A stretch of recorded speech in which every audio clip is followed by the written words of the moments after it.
എന്തൊരു തണുപ്പ്! എൻ്റെ മകൻ കൊണ്ടുതന്ന കമ്പിളി പൊടിഞ്ഞിരിക്കുന്നു. അതുണ്ടായിരുന്നപ്പോൾ എന്തൊരാശ്വാസമായിരുന്നു.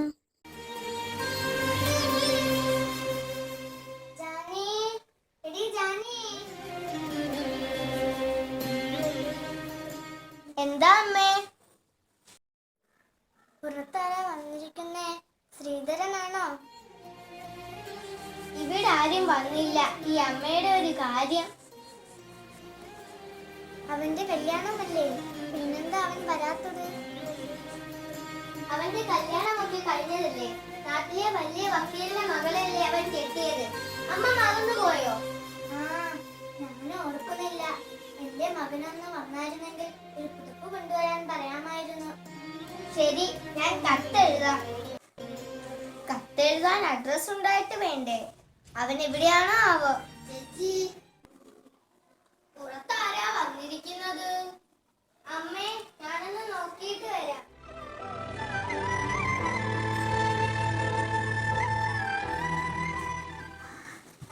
ജിത്തു, നിന്നെ കണ്ടിട്ട് എത്ര നാളായി? പരീക്ഷയൊക്കെ കഴിഞ്ഞോ? കഴിഞ്ഞു. എന്താ വിശേഷിച്ച്? ചേച്ചി ശ്രീധരൻ ചേട്ടന് കത്തെഴുതുമ്പോൾ എനിക്ക് അമേരിക്കയിൽ ഒരു ജോലി ശരിയാക്കി തരാൻ പറയണേ. ചേച്ചി പറഞ്ഞാൽ ചേട്ടൻ കേൾക്കും. കേൾക്കും. അവൻ ഈ അമ്മയുടെ കാര്യം പോലും നോക്കുന്നില്ല. പെറ്റതള്ള ചത്തോന്ന് പോലും അവൻ അറിയണ്ട. ഓ, അങ്ങനെയോ? ഞാൻ അറിഞ്ഞില്ല. വാ ജിത്തു, അമ്മയെ കണ്ടിട്ട് പോകാം.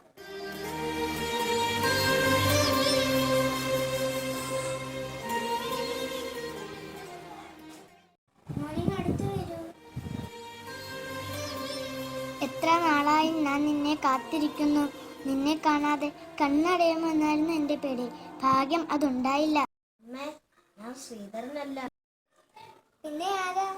അവന്റെ കൂട്ടുകാരനാണോ? അവൻ പറഞ്ഞു വിട്ടതാണോ? അതെ അമ്മേ. അവനോട് പറയണം നമുക്കൊരു പുറത്തു കൊണ്ട് തരണമെന്ന്. ശരി അമ്മേ. ജാനി, നിങ്ങൾ കറണ്ട് ബില്ല് അടിച്ചോ? അടിച്ചു ചേച്ചി. ജിത്തു, അസുഖമാണോ? സുഖം തന്നെ ചേച്ചി. ആരുടെ കാര്യമാ ചർച്ച ചെയ്യുന്നത്? അല്ലാതാരുടെ? ഇവിടുത്തെ അവന്റെ കാര്യം തന്നെ. കഷ്ടം തന്നെ. പാവം അവന്റെ തള്ള. എത്ര വീട്ടിൽ എച്ചിൽ പാത്രം കഴുകിയ അവനെ ഇംഗ്ലീഷ് മീഡിയത്തിൽ വരെ അയച്ച് പഠിപ്പിച്ചത്. എന്തെല്ലാം മോഹങ്ങളായിരുന്നു. പറഞ്ഞിട്ട് എന്താ? പഠിപ്പും പത്രാസും കൂടിയപ്പോൾ തള്ളയും വേണ്ട, ആരെയും വേണ്ട. അവന്റെ ഭാര്യ വലിയ വക്കീലിന്റെ മകളല്ലേ? അതെ, നമ്മുടെ ഭാഷ പോലും അറിയില്ല, ഒരു പത്രാസുകാരി. ശരിയമ്മേ, ഞാൻ ഇറങ്ങട്ടെ. ശരി ചേച്ചി, ഞാൻ ഇറങ്ങട്ടെ. ഞാനും പോകുന്നു. കറണ്ട് ബില്ല് അടിക്കണം.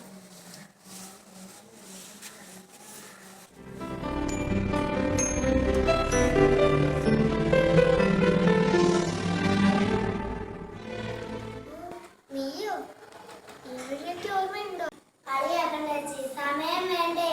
ഇപ്പൊ തന്നെ തിരുവനന്തപുരത്ത് ഒരു മീറ്റിങ്ങിന് വന്നതാ. ഈ വഴി വന്നപ്പോഴെങ്കിലും അമ്മയൊന്ന് കാണാൻ നിനക്ക് തോന്നിയല്ലോ. അതിനു മാത്രമല്ല ചേച്ചി, പിന്നെ അമേരിക്കയിലെ ജീവിതമല്ലേ, കിട്ടുന്നത് കൊണ്ട് ഒന്നിനും തികയുന്നില്ല.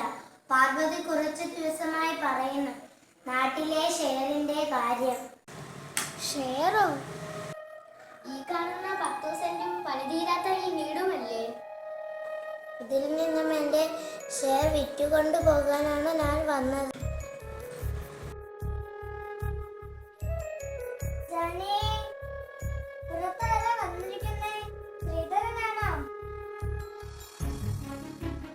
കേട്ടില്ലേ, എപ്പോഴും ഇതേ പല്ലവി തന്നെ.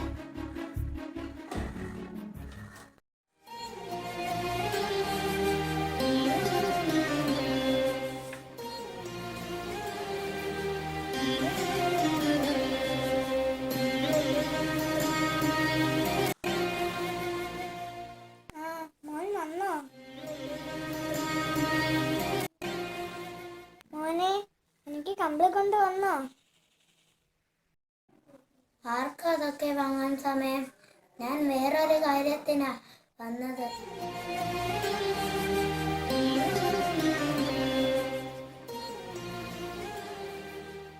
രജിസ്റ്റർ എന്റെ കാറിലുണ്ട്. എനിക്ക് ഇന്ന് തന്നെ തിരിച്ചു പോകണം.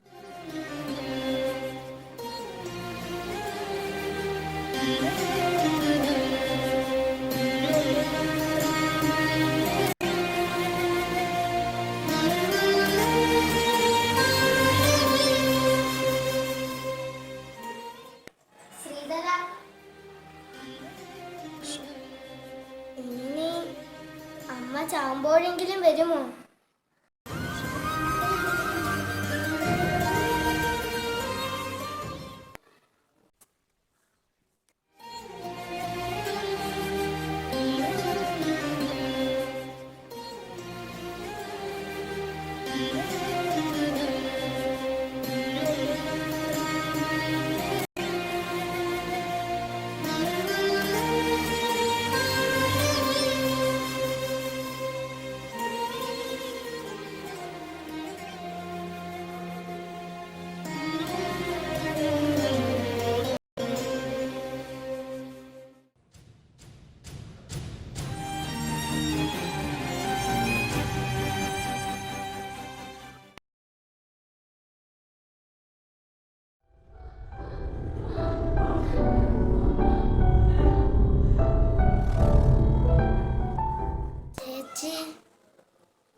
ശ്രീധരനോ? നീ എന്താ ഈ വേഷത്തിൽ? നിന്റെ കാർ എവിടെ? കാറും പോയി, ജോലിയും പോയി, എല്ലാം പോയി. നീ തെളിച്ചു പറ. എല്ലാം അവള് കാരണമാ, അവളുടെ പണക്കൊതി. എന്താ നിനക്ക് പറ്റിയത്? എല്ലാം അവളുടെ ആഡംബര ജീവിതം. കിട്ടുന്നതും ഷെയർ വിറ്റതും ഒക്കെ തീർന്നു, എന്നിട്ടും തികയുന്നില്ല. അവൾ എന്നെ കൈക്കൂലി വാങ്ങാൻ പ്രേരിപ്പിച്ചു. ഒടുവിൽ പിടിയിലായി. ജോലി നഷ്ടപ്പെട്ടു. ജോലിയില്ലാത്ത എന്നെ ഭാര്യയ്ക്കും മക്കൾക്കും വേണ്ടാതായി. കുറെ നാൾ ആരുടെ വേലക്കാരനായി ജീവിച്ചു. ആട്ടും തുപ്പും സഹിക്കാതായപ്പോൾ അമ്മയൊന്ന് കണ്ടിട്ട് എങ്ങോട്ടെങ്കിലും പോകണമെന്ന് വിചാരിച്ചു.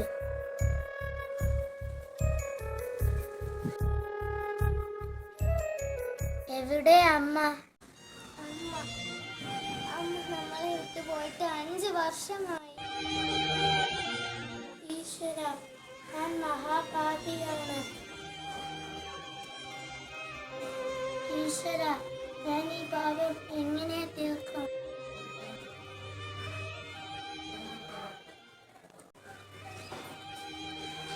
പണത്തിന് പിന്നാലെ ഓടിയപ്പോൾ എൻ്റെ അമ്മയും എല്ലാം മറന്നു.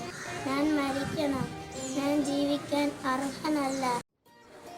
സാരമില്ലടാ, നിനക്ക് നിന്റെ തെറ്റ് മനസ്സിലായല്ലോ.